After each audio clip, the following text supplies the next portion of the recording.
As part of Novara Media's American election coverage, we went to Dearborn, a suburb of Detroit, which has a very large Arab American population. We wanted to find out what they were thinking about in this election when neither candidate was offering much beyond the flimsiest of promises not to escalate the genocide in Gaza further. One of our interviews while we were there was with a Palestinian-American called Fares, who had come along to watch a UFC fight that the Trump campaign had put on in downtown Dearborn.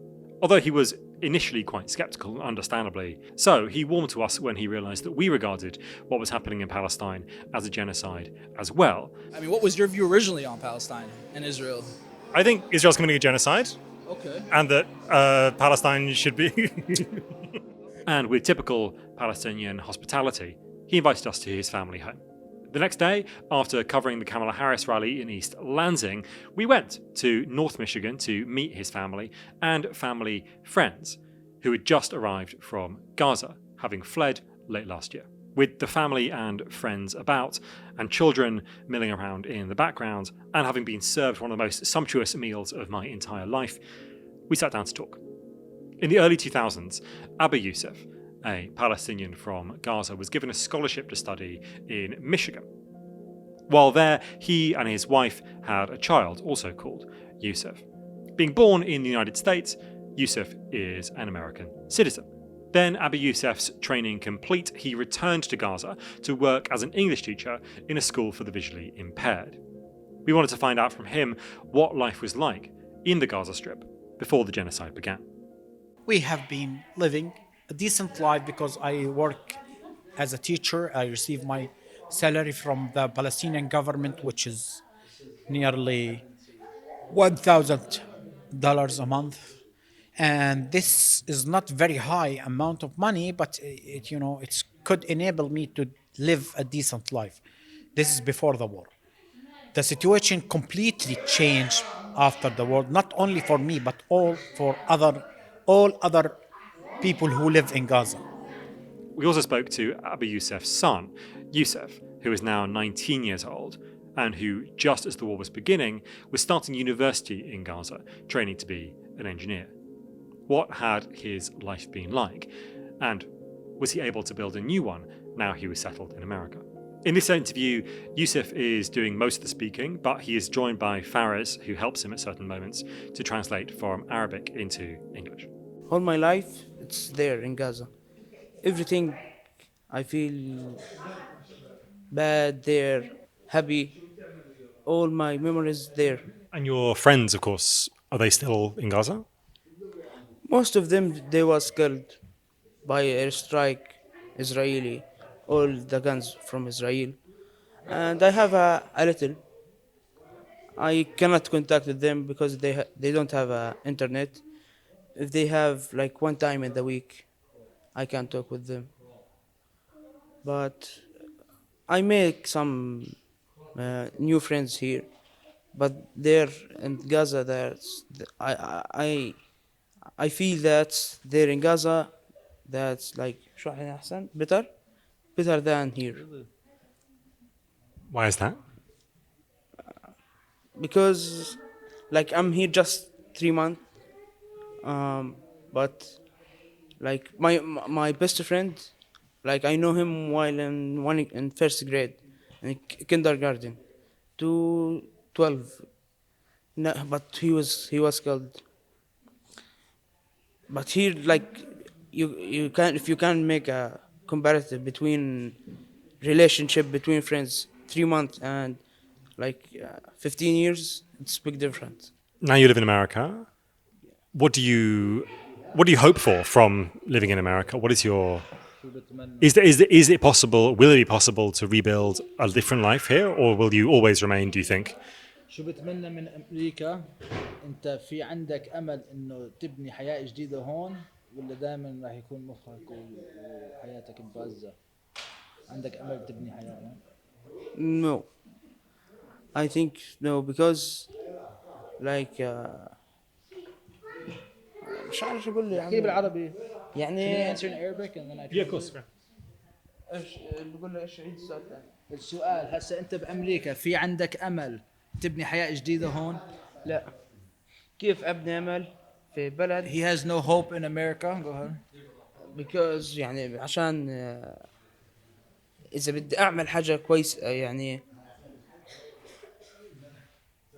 إذا بدي أبني إشي كويس لازم يكون في بلد في أنا اللي تربيت فيها.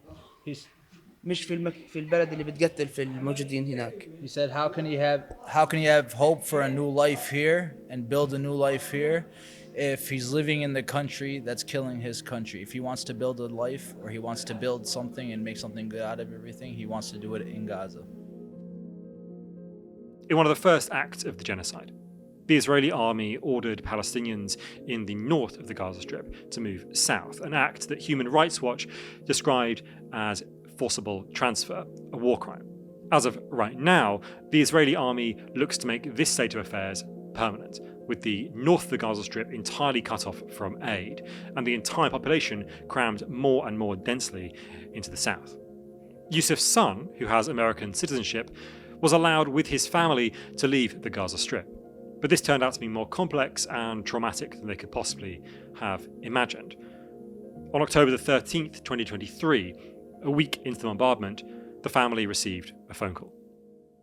In the early morning, I received a phone call from one of my cousins telling me that, your son is American, and the American embassy asked all the American citizens to go to Rafah crossing between Gaza Strip and Egypt. Actually, we went to Rafah crossing, which is like 30 minutes driving from Deir al-Balah town to Rafah town. And unfortunately, we didn't manage to cross the road because the Rafah crossing was not able by that date. And we managed to spend our 2 nights in one other school in Rafah town, which also belongs to UNRWA. And people think that UNRWA represents safety. And this is in this war is completely wrong because no safe area in Gaza Strip. We spent 2 nights in this school. According to my own perspective or view, me and my family, because we are conservative family, and we have a teenager girl, and we are afraid that it's not suitable place to be in this school because it's open for all other people, and it's not clean. It's not well prepared to receive families. So, and as well is not safe because it's in very bordering area between Gaza, Egypt, and Israel. This is why me and my family decided to return home to Gaza. This was on October 16th. And we returned there. We stayed for 2 nights. On October 18th, after in the evening, the bombard increased. 18 October, in the, 8:30 in the night, we heard some bombs behind our home and in the area. We know if there is a bomb behind you or around you, you should to be in the lowest area in your home. All of us, me and my other daughter, I was sitting in a chair and I was hugging her, and suddenly my wife was screaming. I heard like a buzz in my ear. I realized that they throw a bomb in my home. I checked my body. I found that I was hurt here. When I looking around me, just I saw bloods, some skin in my face, uh, you can say شو بركة pool of Full of blood. yeah. Do you want to stop? No. You gotta stop hard. يلا إذا دمك بارد. Um, my home. It's Gaza. It's too close city, but you need a car to move. From my home to the hospital, the nearest hospital, It's around 10 minutes in the car. We called the ambulance. He said we cannot move. If we moved, they throw a bomb in our cars. Unfortunately, this is the scenario happens with all injured people. We couldn't manage to receive ambulance because the ambulance people know that there are injured people, and they couldn't manage to come to evacuate us because they are afraid of Israeli raids.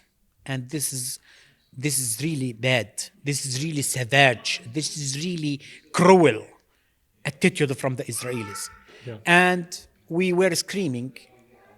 Luckily, we had a neighbor who was a physician, and this hero guy came to our house and tried to save us with his own first aid. He covered my injured arm with a piece of cloth, and he took my son's t-shirt and covered the wound of my daughter. And when I asked him about the other daughter, he told me that, she doesn't move. My neighbor, he said, my sister, she's still in the life, but if we make a like a, if we go to hospital now, they will catch her. They will يعني save يلحقوا. her. Yeah, they will save her. But but after we stay 3 hours, she's bleeding. شو ينزف؟ هاي عن جود يعني ينزف. Yeah, she sat there 3 hours bleeding because of the blood loss. كمل. And she was killed. After negotiation, and after a lot of appeals to the ambulance to come, and the ambulance took like a permission from the Israelis, the cruel Israelis, they came. After like 3 hours, they came. After when the ambulance came, the ambulance man, he said, yeah, Jude, she was killed, and we should take care from your injured. The ambulance people came to us and evacuated us from our house, and took us to Shifa Hospital. In my way, I asked the ambulance people, they are familiar, what's wrong with my daughter? He told me, your daughter is dead. I didn't want at that time, I didn't want to, to believe him. When we arrived to Shifa Hospital, luckily, I encountered an older friend. He was occupational therapist, and they assigned him in Shifa Hospital to kind of classify the cases, the injured people, to classify who is injured, like severe injury, who's subtle injury, who's dead. And I asked him about my daughter. He told me, your daughter is killed. At that time is dead. At that time, I realized that my daughter is dead. And it's really a terrible feeling. A 15 years old girl, what did she do for the Israelis? What did she do for Netanyahu? What did she do for Ben Gvir? What's the guilt? What's the guilt of this girl?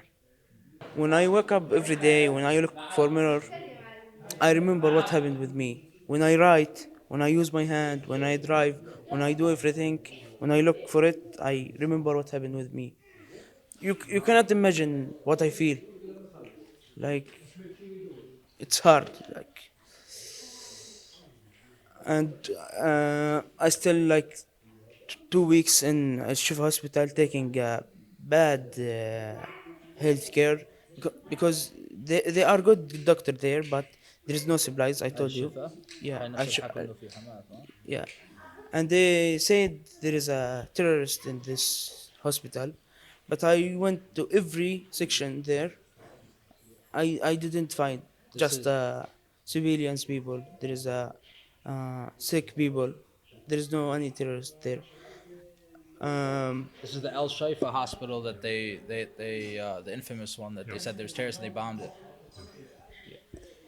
Like when, like me, if I'm terrorist, like if they say there is a terrorist, what they are doing there? Like there is a just a hospital.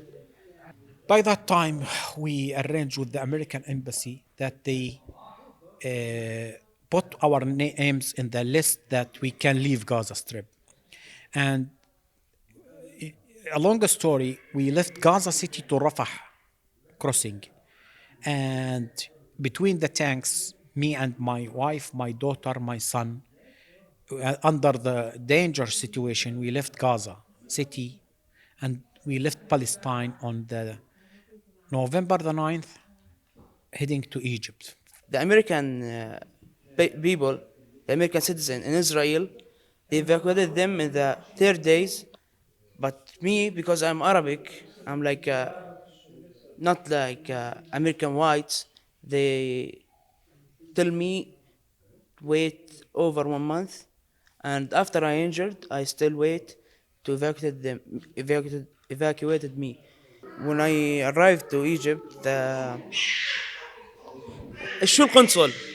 شو هو؟ قنصل. Council? Consul. Oh, consul. American consul. Yeah, he told me we should to remove to change your passport because there is a blood there. I told him no, because I need this passport. Talk about what American embassy or American government what they did for me. They did nothing for me.